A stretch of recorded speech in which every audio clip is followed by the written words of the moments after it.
Breaking news! Tolentino, in-check na diplomat nilabag ang batas ng Pilipinas sa lihim ng pag-record ng Oreo, Manila.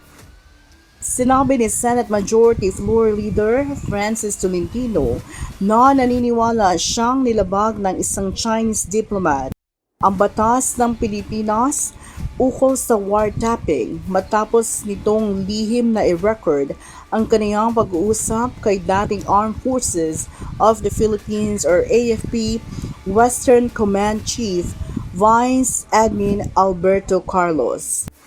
Sa isang pahayag noong Biyernes, sinabi ni Tolentino na nagpatotoo si Carlos sa pagdinig ng Senate Committee on National Defense noong Miyerkules na talagang nakipag-usap siya sa isang Chinese military attaché na kinilalang si Senior Colonel Lee noong Enero, ngunit hindi niya pinahintulutan na maitala ang kanilang pag-uusap na isang malinaw na paglabag sa lokal at international na mga batas.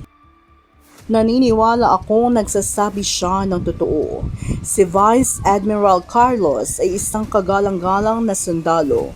Nagtapos sa US Naval Academy. Pinagkakatiwalaan namin ang kanyang testimonya. Ang mga investigasyon ayon sa resolusyong aking inihain ay nakatuon sa kung nagkaroon nga pa ng wiretapping at kung nangyari iyon, ito ay isang paglabag sa mga batas ng Pilipinas at doon ako nakataon, sabi niya. Sa parehong pagdinig, mariing itinanggi rin ni Carlos na nakipagkasundo siya ng lihim sa China at ilang opisyal na in-chief dahil hindi siya otorisadong pumasok sa mga kasunduan ukol sa mga patakaran at mga kasunduan sa pagitan ng mga bansa. Sinabi ni Tolentino na batay sa testimonya ni Carlos, malamang na nagkaroon nga ng wiretapping at ang ginawa ng Chinese official ay lumabag sa Republic Act 420 o Anti-Wiretapping Act. Gayunpaman, sinabi niya na kailangang ma-authenticate muna ng otoridad ang audio recording lalo na't madali nang mag-duplicate at mag-fabricate ng mga boses gamit ang artificial intelligence ngayon. Sa aking pangunawa sa mga testimonya, mukhang nagkaroon nga ng wiretapping.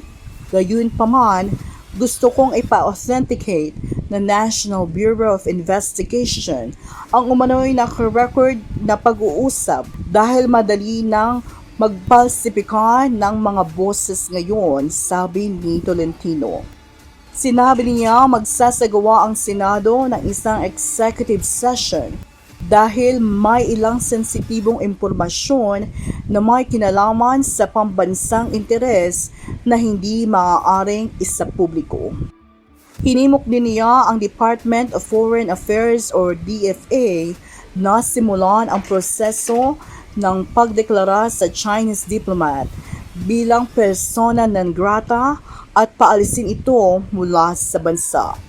Sinabi ni Tolentino na maaari ring amyendahan ng Kongreso ang mga batas na may kaugnay sa espiya na nagtatakda ng mas mabibigat na parusa, lalo na kung sangkot ang isang sibilyan na may opisyal. Roma 13, verse 1-2. Ang bawat tao ay dapat pasakop sa mga pinuno ng pamahalaan, sapagkat walang pamahalaang hindi mula sa Diyos, at ang Diyos ang nagtatag ng mga pamahalaang umiiral. Kaya nga, ang lumalaban sa pamahalaan ay lumalaban sa itinalaga ng Diyos at sila'y nararapat sa parusa. For more contents and news like this, subscribe to our YouTube channel and click the notification bell. Thank you and God bless everyone.